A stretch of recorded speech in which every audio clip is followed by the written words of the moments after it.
Hello guys, আজকে আমি নিজে নিজে একা একা মাংস রান্নার মিশনে নামবো। মানে ভীষণ খাইতে ইচ্ছে করতেছে, তাই আজকে সবকিছু আমি করবো। জীবনে তো মুরগি কাটি না, আজকে মুরগি কাটতে সামনে কেমন লাগে দেখেন। তার জন্য নিয়ে নিয়েছি একদম শুকনো মরিচ ভিজিয়ে রাখছি, আর এই তো পেঁয়াজ রসুন আর এই যে মুরগি ভিজিয়ে রাখছি।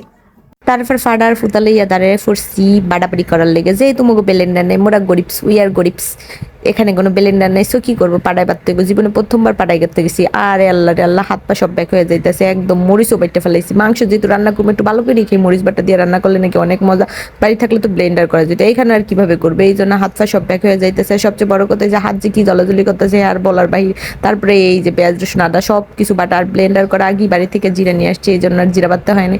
দেখেন একদম মাখামাখি করে ম্যারিনেট করে রাখা দিতেছি, জানি না কেমন হয়। জীবনে প্রথমবার মাংসের মধ্যে আমি হলুদ আর তেল দিতে বলে গেছি, লবণও দিতে বলে গেছি, এগুলো আবার পরে দিছি।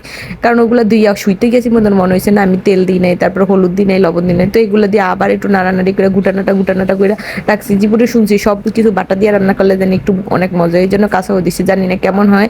তো স্পেশাল রেসিপি মুই রান্না করতেছি, এরপরে ঢাকাটাকি করে যাইতেছি। দেখেন একদম মাখামাখিটা এসে ডিরেক্ট চুলায় বসিয়ে দিছে। আর কি সুন্দর দেখতে, আর কি মোহনীয় লোভনীয় ঘ্রাণ বাইরেতেছে যা বলার বাহিরে।